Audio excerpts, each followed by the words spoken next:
gosto muito de conversar com pessoas idosas, com pessoas que tenham conhecimento. Minha avó era uma enfermeira e ela conversa muito que os médicos na época delas usavam ventosas. Então é uma coisa que era aplicada há pouco tempo, né? Então a medicina tradicional, ela é uma medicina nova.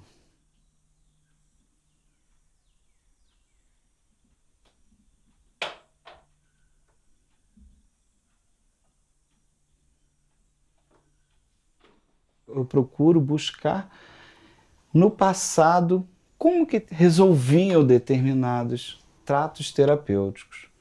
E isso veio em função da minha necessidade. Eu tive uma infecção hospitalar em que eu tinha febre constante.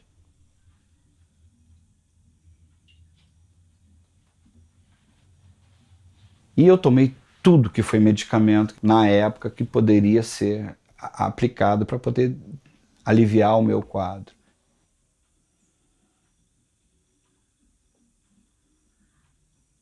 Eu fiquei resistente a medicamento. Então eu tive que buscar dentro de mim a resposta, a minha cura, e dentro da naturopatia, alguma coisa que aliviasse o meu quadro.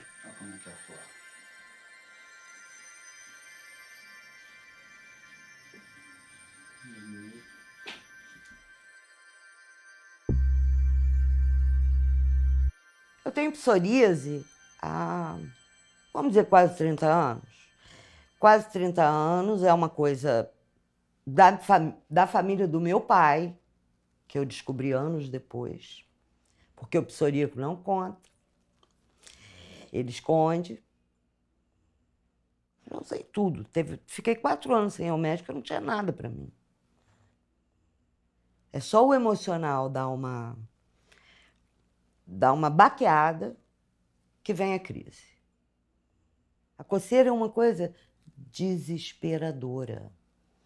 Você quer coçar com escova, com pente, até arame, de tão desesperada que você fica. Falou psoríase, falou de emoção.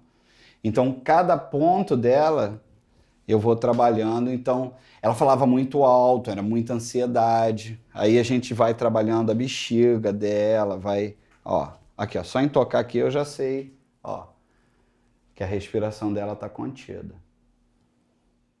Aqui a pele dela ainda não voltou, ela não regenerou.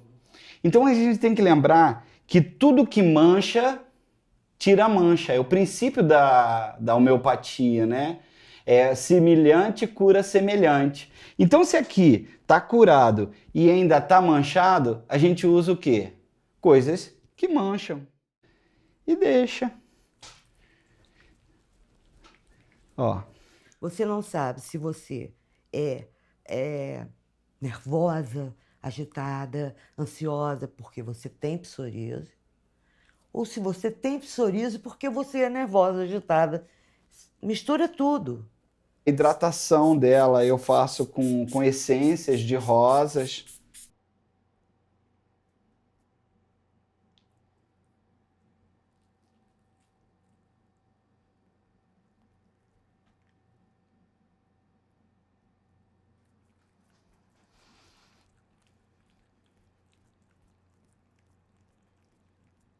Aqui ela tinha muita dúvida, né? Então era muita ferida daqui para baixo e muita casca.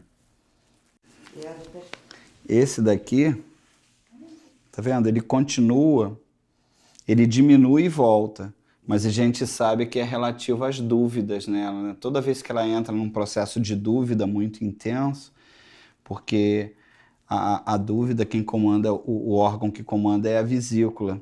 E aqui é exatamente a dúvida associada ao medo. Eu vou lendo a mensagem da psoríase. Se ele está no cotovelo é um motivo, se ele está nos dedos é outro motivo. Muito do que a gente reflete no outro e o outro reflete na gente é esse estado de inquietação, né? Por causa de uma doença tão antissocial. Já me pede para mim, se olha no espelho, mas é muito difícil. Ainda é. E eu tenho certeza que tá tudo bem. Eu sei que tá. Mas e o medo de não tá? Sabe? Aí é difícil. E foi muito interessante porque ela estava assim em crise, então o corpo dela estava assim sangrando, o corpo dela tinha muitas fissuras sangrando, né? Principalmente aqui nessa região, essa região aqui, ó. Isso aqui estava tudo sangrando. E na hora que nós tocamos, eu falei assim, ó, nós vamos trabalhar logo intenso, vamos trabalhar tudo. E saía assim, muita casca. Era muita casca que saía. E no dia seguinte ela já viu uma resposta, já foi imediata, logo não. Foi. Aí liguei para ela, ela falou assim, olha, eu não tô me coçando. Eu falei, opa, então eu quero ver você de novo essa semana. Quer dizer, de repente, você chega de uma semana para outra. Ele faz um auê comigo. Depois, na semana seguinte, você já está sem casca e quase sem coceira. Porque coça se ferra. Então é uma coisa assim, não é dizer que é inacreditável, porque ele tem as coisas, ele faz, né? Ele sabe o que ele faz.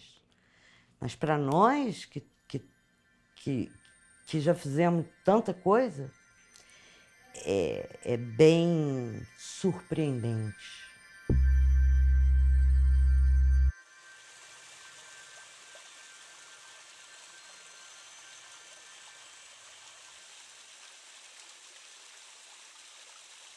O meu trabalho é baseado em formas. Através das formas que eu comecei a fazer analogia e verificando como que os índios brasileiros atuam, até mesmo por eu ser descendente direto de índio, como que eles atuam para entender o que serve para quê. Essa planta ela é uma planta mística, né? Que ela é usada em muitos ritos religiosos, mas ela é muito comum a todas as pessoas, porque o boldo, todo mundo sabe que o boldo é para fígado, né?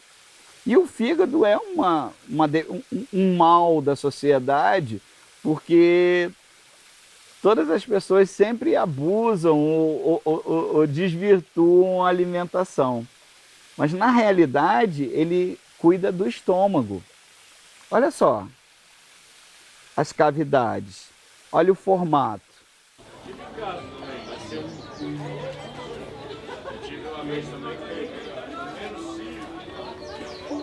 Uma berinjela, por exemplo, ela parece um fígado, né? Tem uma aparência de fígado. Você fez uma analogia, você sabe para que ele é medicamentoso para você. Aqui, ó.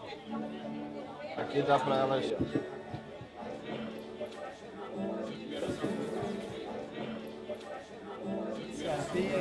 Todas as raízes, né, elas trazem mentalmente a pessoa para descansar, ela convida você ao descanso, né? Então ela fortalece os rins e deixa você mais descansado.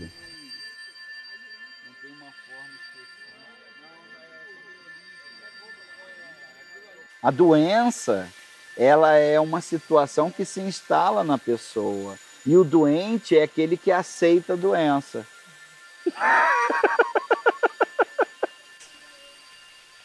Vamos colocar aqui uma situação, uma pessoa que tem câncer. Você já pensou que ao pegar o exame, ela pegou o exame, ela entra em desespero? Ela aceitou a doença.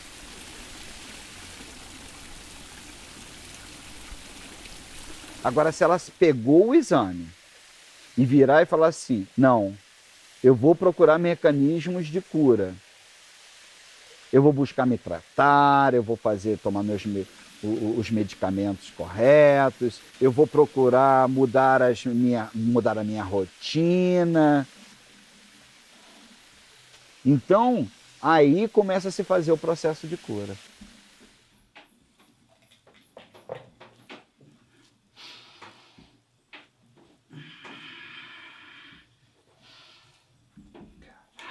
Que coisa boa, Jesus.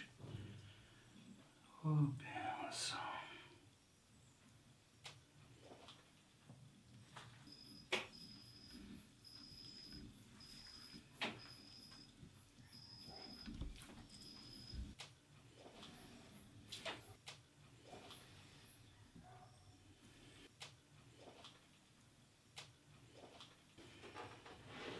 Eu sofri um acidente de carro em que eu só fui perceber que a minha perna estava praticamente destruída quando me tiraram de dentro do carro e minha perna caiu em cima do meu rosto.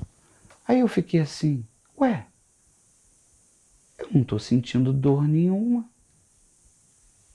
Depois eu fui descobrir que quando nós recebemos traumas muito intensos, é tão intenso que o seu cérebro ele corta a dor. Fiquei imobilizado por 1 ano e 1 mês, né? Eu estava no hospital e passou uma visita médica com um médico e vários estagiários. Quando esse médico ele passou em frente à minha cama, ele virou para mim e falou o seguinte: contrai a coxa, conta até 10, respira e solta. Eu estava sentindo muita dor naquele momento, mas eu olhava dentro dos olhos dele e fazia o que ele me solicitou. Você faz isso até cansar. Quando você cansar, você faz mais 600 vezes. Aí todo mundo riu do que ele falou. E eu fiquei sério, olhando dentro dos olhos dele, eu falei assim, eu vou fazer isso que você está falando. Porque quando acabou o período para te retirar o gesso, eu não tinha atrofia muscular em nenhuma das duas pernas, eu tinha tônus muscular, eu tinha arco no joelho, eu dobrava o meu joelho. Juntaram-se vários fisiatras, né, para poder me perguntar o que eu tinha feito. E eu expliquei para eles. Eu falei, olha, eu respirava e mentalizava que eu corria. Eu fazia caminhadas imaginárias.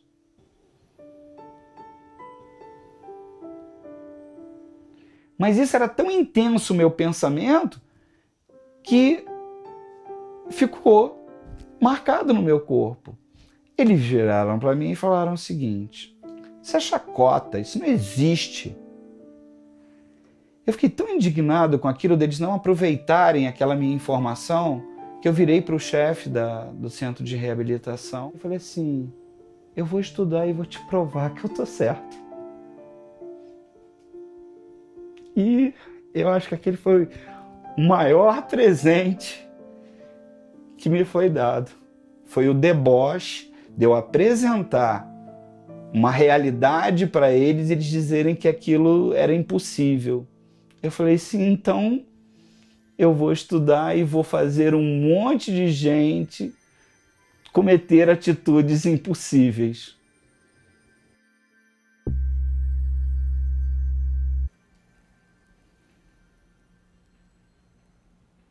Em 2009 eu tive um problema sério, eu descobri um tumor no cérebro. E teve um contratempo muito ruim. Meu organismo rejeitou o tratamento químico. Minha medula simplesmente parou de funcionar.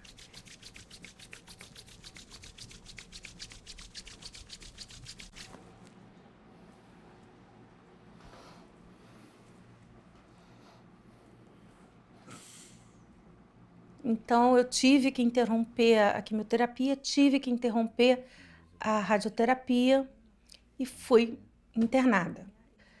Até que, Diane, depois de 20 e poucos dias internada, sem ver solução, sem ver melhora, sem ver nada, eu pedi para minha irmã, traz o Jaime aqui.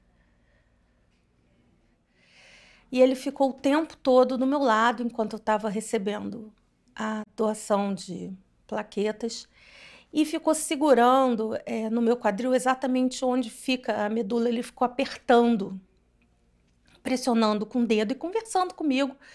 E às vezes ele ficava em silêncio e fazia umas orações do jeito dele, que eu não conheço.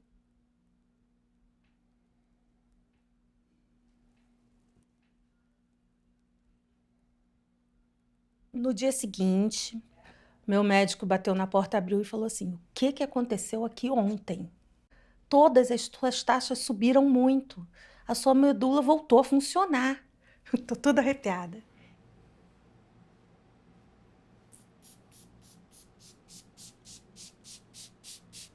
E dali em diante, a minha medula foi voltando a funcionar, os exames começaram a apresentar um melhor resultado e 10, 12 dias depois eu estava com alta.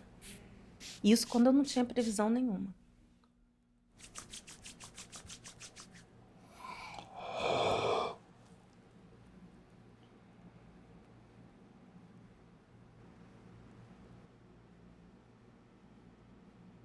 Eu não tenho raiva do tumor, porque é uma coisa que meu organismo mesmo criou, são células que começaram a trabalhar de forma equivocada e formaram um tumor. Células que não eram para estar trabalhando daquela forma. Eu acredito que eu, com as minhas células boas, posso combater isso. Por que não? As pessoas têm um poder de cura interior, que de repente é necessário alguém para ativar esse poder de cura.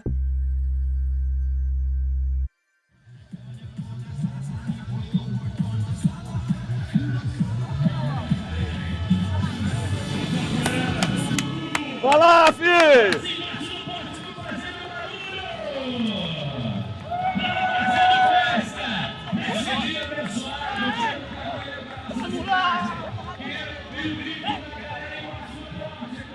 A minha profissão é atleta. É uma dificuldade grande, porque você vai treinando e você vai tendo pequenas lesões na musculatura. E isso faz com que o atleta perda rendimento.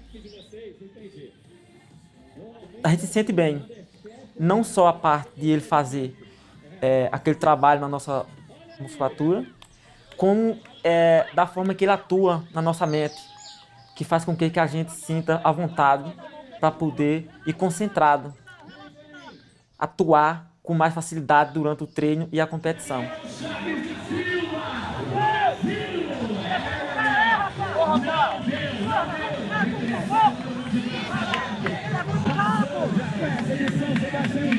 Vem aqui!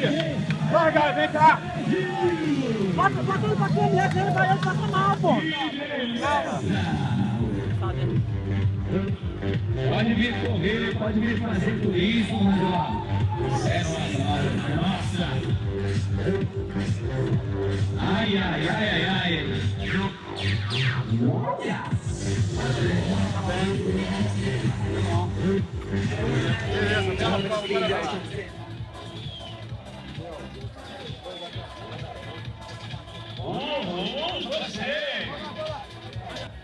Pode comemorar, gente, pode comemorar. Bom demais, vocês chegam nesse cara. É calango, lindo! Aí, Joe! Mano, hoje foi foda, viu? Valeu a pena. Hã?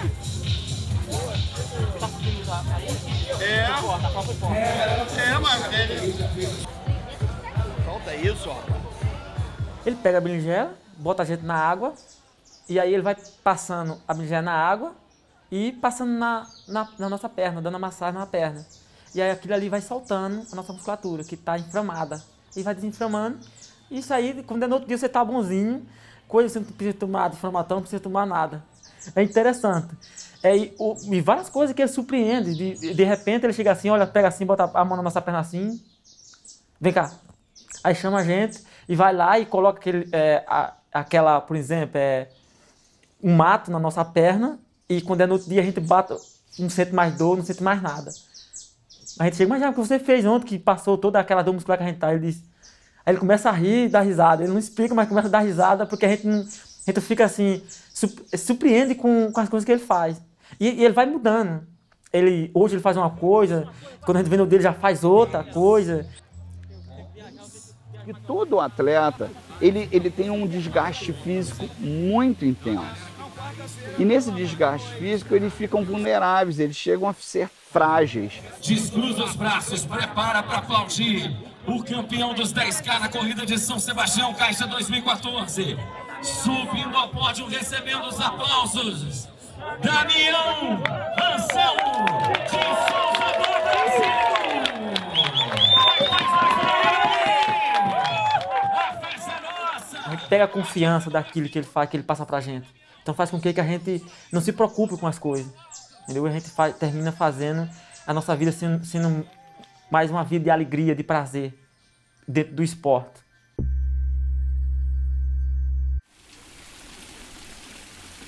Essa pílula mágica, né, que as pessoas buscam, né, para resolver todos os problemas dela, é importante. Determinados medicamentos que são colocados, mas eu fico triste ao mesmo tempo de ver que existem mais farmácias do que hortifrutis, né? Existem mais farmácias do que locais de diversão. A facilidade da compra do medicamento, eu acho que isso ajuda o desespero das pessoas. As pessoas, elas costumam ser imediatistas, né? No desejo da cura, né? No desejo de estar saudável. O seu corpo, para fazer uma regeneração celular, ele leva no mínimo 1 ano. A última coisa a ser regenerada é o cérebro. Você é uma outra pessoa no ano seguinte. Foi fazendo isso e acreditando nisso que eu comecei a fazer trabalhos terapêuticos com as pessoas e elas se tornam outras pessoas de uma forma extremamente simples.